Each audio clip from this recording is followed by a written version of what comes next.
اللہ اکبر اللہ اکبر اللہ اکبر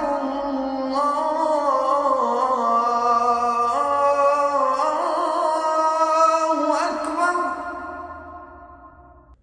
اشہد ان لا الہ الا اللہ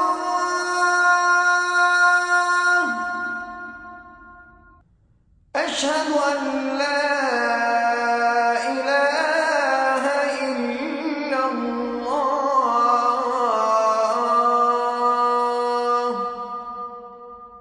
أشهد أن محمدا رسول الله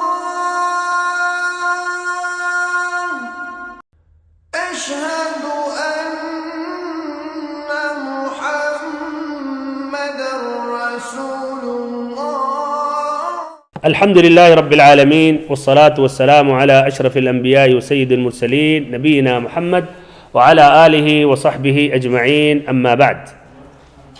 معزز بھائیوں، عزیز ساتھیوں، دوستوں اور ہماری ماں اور بہنوں، یہ باب الاذان کا درس نمبر 23 اور اخیر ہے انشاءاللہ، جس میں سابقہ درس کے اخیر میں جابر رضی اللہ عنہ کی حدیث پیش کی گئی، اللہم رب هذه الدعوة التامة والصلاة القائمة آت محمدا الوسيلة والفضيلة وبعثه مقاما محمودا الذي وعدته. اس حدیث کی تخریج ترجمہ پیش کیا گیا اور یہ بیان کیا گیا کہ اس حدیث کو امام بخاری نے اور ایسے ابو داؤد، ترمذی، نسائی، ابن ماجہ نے سبھی نے روایت کی ہے، یعنی اصحاب کتب ستہ نے سوائے سبھی نے روایت کی ہے سوائے مسلم نے. اور پھر یہ ذکر کیا گیا کہ اس حدیث میں کچھ لوگ بڑھاتے ہیں انک لا تخلف المیعاد فی الاخیر، تو یہ شاذ روایت ہے یعنی ضعیف ہے. اور کچھ لوگ کہتے ہیں آتی محمدن الوسیلۃ والفضیلہ والدرجۃ الرفیعہ، یہ والدرجۃ الرفیعہ یہ کسی بھی طریق میں مروی نہیں ہے. ابن حجر رحمہ اللہ کہتے ہیں کسی بھی طریق میں مروی ہی نہیں ہے، ضعیف کی بات نہیں، مروی ہی نہیں ہے. اور غالباً کچھ نساخ سے یہ غلطی ہوگی، انہوں نے حدیث میں اضافہ کیا یا مدرج ہے، مدرج یعنی حدیث میں کچھ اضافہ کرنا یا بڑھانا. ایسے ہی کچھ لوگ عوام الناس یہ بھی بڑھاتے ہیں آتی محمدن الوسیلہ، کہتے ہیں آتی سیدنا محمدن الوسیلہ. ایسے کچھ لوگ آخر میں کہتے ہیں یا ارحم الراحمین. تو ادھر یہ ثابت نہیں ہے، اور یہ جو دعا اور اذکار ہیں بھائیوں ویسے ہی ہمیں پڑھنا چاہیے جس طرح نبی صلی اللہ علیہ وسلم سے مروی ہے. اب اس حدیث میں جو الفاظ ہیں جن کی وضاحت کرنے جا رہا ہوں، من قال حین یسمع النداء، النداء سے مراد اذان، النداء کا لغوی معنی ہے پکار، لیکن اذان کو بھی النداء کہتے ہیں. ادھر النداء میں عہد الذہنی ہے، یعنی جو معروف ہے لوگوں کے نزدیک النداء یعنی معروف، نداء یعنی اذان. اس حدیث یا اس لفظ سے یہ بات واضح ہو رہی ہے من قال حین یسمع النداء، جب اذان سنے. اس سے تو یہ واضح ہو رہا کہ یہ ذکر کب پڑھے؟ اذان کے دوران. من قال حین یسمع النداء، جب اذان سنے، تو اس سے واضح ہو رہا کیا؟ اذان کے دوران پڑھے. لیکن یہ مراد نہیں ہے، بلکہ مراد ہے اذان مکمل ہونے کے بعد، اس لیے کہ مطلق عبارت کو کامل پر حمل کیا جاتا ہے، بمعنی اس میں یہ اطلاق ہے، لیکن کبھی کبھی مراد ہوتا ہے نہیں، یہ بات جب مکمل ہو جائے تب. مزید تأکید عمرو بن العاص رضی اللہ عنہ کی حدیث، یہ حدیث مکمل طور پر ذکر کروں گا، مسلم کی روایت ہے، اس میں آتا ہے قولوا مثل ما یقول، جب اذان مؤذن کہے تو جس طرح، جب مؤذن اذان کہے تو جس طرح مؤذن کہہ رہا تم بھی کہو. پھر ثم صلوا علیہ، پھر اس کے بعد ہم پر صلاۃ بھیجو. ثم سلوا اللہ لی الوسیلہ، پھر ہمارے لیے الوسیلہ کے بارے میں سوال کرو، یعنی یہ حدیث پڑھو. تو مکمل ہونے کے بعد اور ایسے ہی درود و سلام پڑھنے کے بعد یا صلاۃ بھیجنے کے بعد. من قال حین یسمع النداء اللہم رب هذه الدعوة، اللہم سے مراد کیا؟ اے اللہ. اللہم عربی میں وہی اللہم یعنی کیا ہے؟ اے اللہ. عربی میں کیا کہیں گے؟ یا اللہ. دو لفظ ہے یا اللہ. تو یہی یا اللہ اللہم میں بدل گیا. کس طرح؟ یا اللہ میں یا کو ہٹا دیں گے تو کیا ہو جائے گا؟ اللہ. یا کو ہٹانے کی وجہ سے اخیر میں میم اضافہ کر دیا گیا تو کیا ہو گیا؟ اللہم. تو اللہم کا اصل یا اللہ، یا کو حذف کر دیا گیا تو اس کی جگہ یعنی ایک طرح بدلہ دیتے ہوئے اس نقص کو پورا کرتے ہوئے میم بڑھا دیا گیا تو اللہم ہو گیا. اچھا اب کیا اس طرح کہہ سکتے یا اللہم؟ نہیں، اس لیے وہی یا کی جگہ پہ میم ہے اللہم.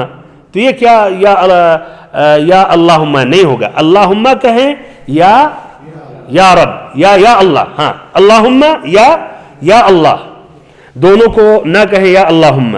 اللہم رب هذه الدعوة التامة. ربا پر نصب ہے اس لیے اصل کلام ہے اللہم یا رب، یعنی تقدیر ہے یا رب. تو ندا کے بعد یہ جو آتا ہے مرکب وہ منصوب ہو جاتا ہے یا رب هذه الدعوة. ایسے ہی جائز ہے کہ مرفوعا رب هذه الدعوة بھی پڑھا جائے، لیکن اس کی تقدیر کرنی ہوگی کہ یہ خبر ہے اور اس کا مبتدا محذوف ہے، یعنی اللہم انت رب هذه الدعوة، لیکن زیادہ سے اللہم رب هذه الدعوة. اچھا الدعوہ سے مراد کیا ہے؟ دعوہ سے مراد اذان کے یا الفاظ؟ اذان کے یا الفاظ ہیں. رب هذه الدعوة وہی جو پکارا گیا، یعنی اذان کے جو الفاظ ہیں. اچھا الدعوۃ التامہ کیوں کہا گیا؟ التامہ مکمل یا کامل، اس لیے کہ یہ جو اذان ہے اللہ کا ذکر ہے، اللہ کی اس میں تعظیم ہے، اس میں گواہی دی جاتی ہے وحدانیت کی، گواہی دی جاتی اقرار کی جاتی ہے رسول اللہ صلی اللہ علیہ وسلم کی رسالت کی، بھلائی کی طرف دعوت دی جاتی ہے، اور ایسے ایک عظیم عبادت کی طرف یہ بلایا جاتا ہے. اسی لیے اس کو التامہ کہا گیا ہے. مکمل کامل دعا، کامل ذکر، جس میں ذکر ہے، دعا ہے، تعظیم ہے، وحدانیت ہے، رسالت ہے. اسی لیے یہ الفاظ سننے کے بعد شیطان بھاگتا ہے. اللہم رب هذه الدعوة التامة والصلاة القائمة. والصلاة القائمة سے مراد کیا ہے؟ الصلاة القائمة سے مراد یعنی یہ نماز جو قائم ہونے والی ہے، جو ابھی اذان کے بعد، اذان مقصد ہے نماز کے لیے، اعلان ہے نماز کے لیے. تو یہ جو نماز قائم ہونے والی والصلاة القائمة، یا تو مراد ہے القائمہ سے مراد الدائمہ، وہ نماز ہمیش باقی رہنے والی قیامت کی صبح تک، جو کوئی شریعت کوئی بھی قوت اس کو بدلنے جو نہیں بدل سکتی. والصلاة القائمة آتی محمدا الوسیلہ. وسیلہ کا کیا معنی ہے؟ وسیلہ کا لغوی معنی کیا ہے؟ ذریعہ، جو کسی کا قرب حاصل کیا جائے، جو کسی چیز سے کسی کا قرب حاصل کیا جائے. جیسے آدمی ہدیہ لے کر جاتا ہے کسی کے پاس اس کا قرب حاصل کرنے کے لیے، اور یہی مفہوم آج جو اصحاب قبور کو پوچھتے ہیں وہی لے کر چادر چڑھاتے ہیں قرب حاصل کرتے ہوئے، ہدیہ دے کر کہ ہاں اللہ کے پہنچے ہوئے بندے ہماری بات پہنچا دیں گے جلدی، اور لوگوں کو ذرا سائڈ میں رکھتے ہوئے ہماری بات کو پہلے پہنچا دیں گے. لغوی یہی معنی ہے ذریعہ. ما یتقرب به الی الغیر، جو کسی ذریعے سے کسی چیز کے ذریعے کسی کا قرب حاصل کیا جائے، یہ لغوی معنی ہے. لیکن یہاں مراد کیا ہے؟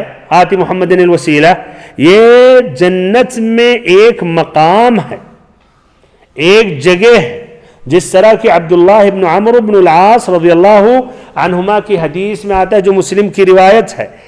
آپ صلی اللہ علیہ وسلم نے کہا فَإِنَّهَا مَنزِلَةٌ فِي الْجَنَّةِ لَا تَنبَغِي إِلَّا لِرَجُلٍ وَأَرْجُو أَنْ أَكُونَ ہوا، کہ ایک مقام ہے جنت میں جو اللہ تعالیٰ نے اپنے ایک بندے کے لیے خاص کیا ہے، اور میں اللہ سے امید رکھتا ہوں، توقع کرتا ہوں کہ میں ہی وہ اللہ کا وہ بندہ ہوں.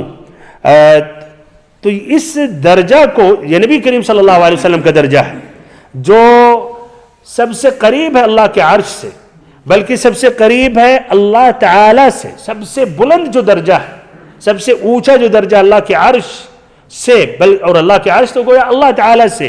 تو یہ درجہ کے لیے ہم نبی صلی اللہ علیہ وسلم اللہ سے ہم سوال کرتے ہیں نبی صلی اللہ علیہ وسلم کے حق میں.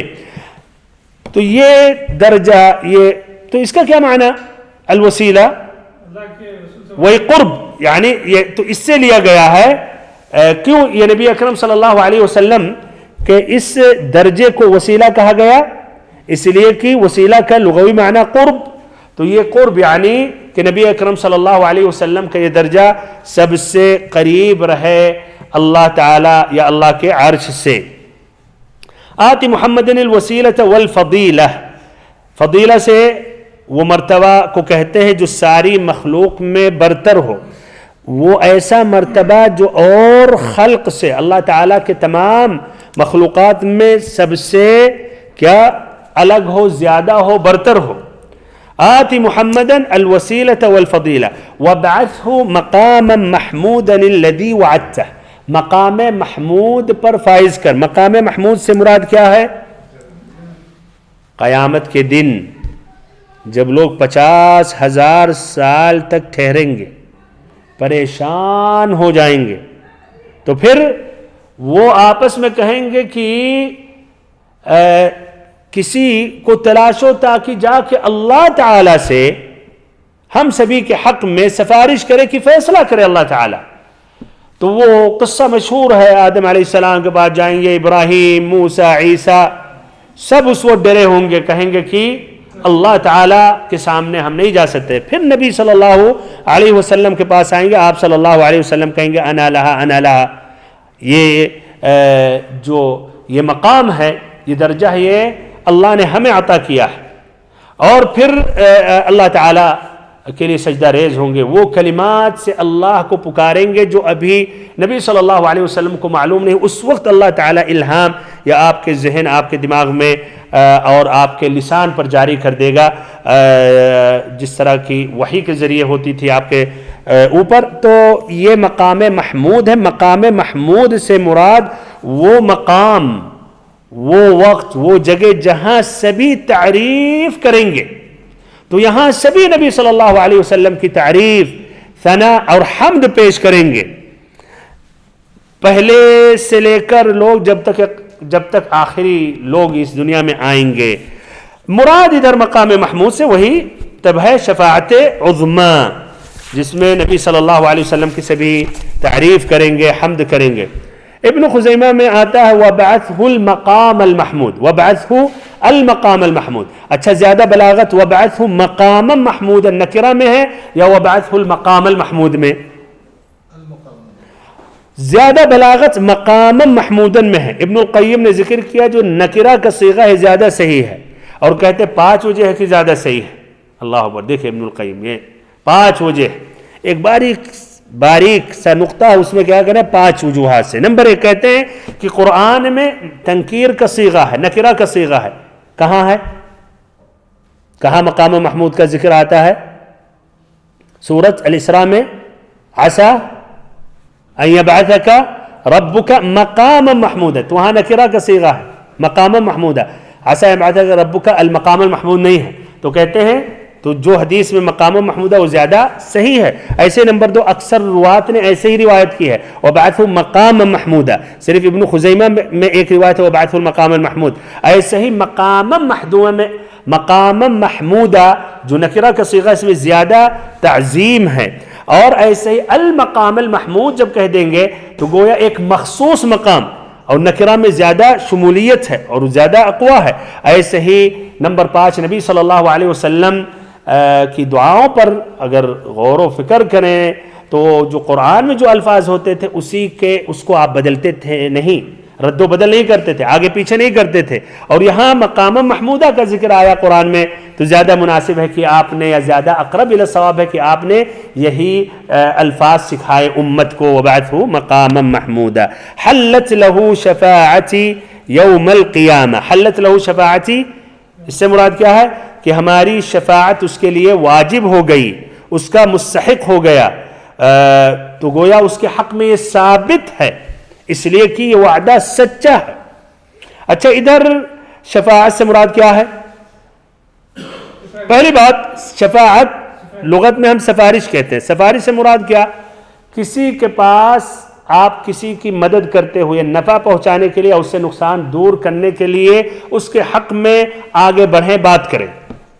اور ادھر مراد کیا ہے؟ حلت لہو شفاعتی، یا تو شفاعت عظمی، ادھر نبی اکرم صلی اللہ علیہ وسلم کی شفاعت کا مستحق ہوگا، یا اس کے علاوہ اور جو شفاعتیں ہیں، مثلا آپ صلی اللہ علیہ وسلم سے اور شفاعتیں ثابت.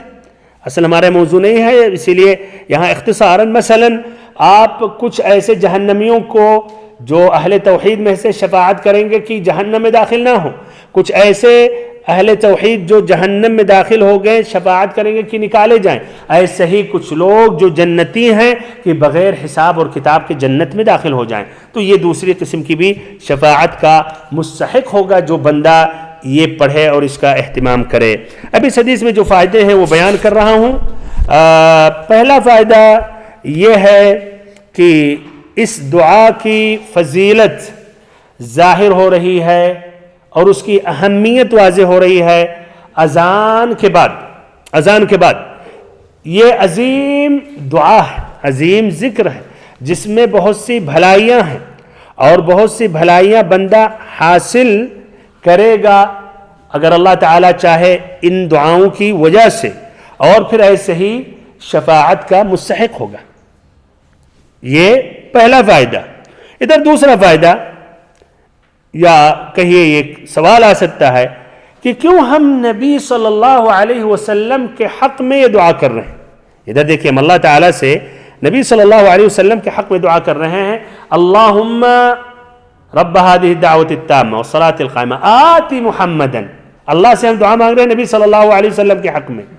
تو یہ کیوں ہم یہ نبی صلی اللہ علیہ وسلم کے لیے ہم یہ خاص کر رہے ہیں اور یہ دعا مانگ رہے ہیں آپ کی رفعت کے لیے، آپ کے یہ جو مقام محمود ہے اس کے لیے، شفاعت عظمیٰ کے لیے؟ کیوں؟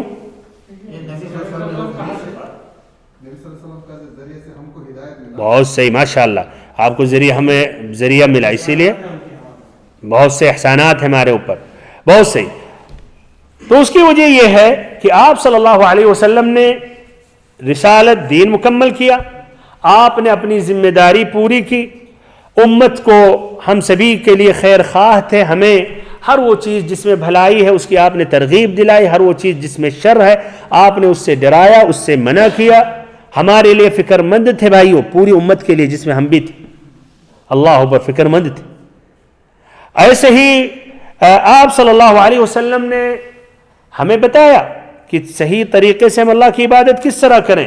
پھر ایسے ہی جس میں سعادت ہے، فلاح و کامیابی ہے، وہ دروازے آپ صلی اللہ علیہ وسلم نے ہمیں بتائے. تو اس طرح آپ صلی اللہ علیہ وسلم کی یہ حقوق ہیں اور آپ کے یہ احسانات ہیں جس کی وجہ سے آپ مستحق ہوئے کہ ہم آپ کے لیے دعا کو خاص کریں اور اللہ تعالیٰ سے آپ کے حق میں وسیلہ، فضیلہ اور مقام محمود کا سوال کریں.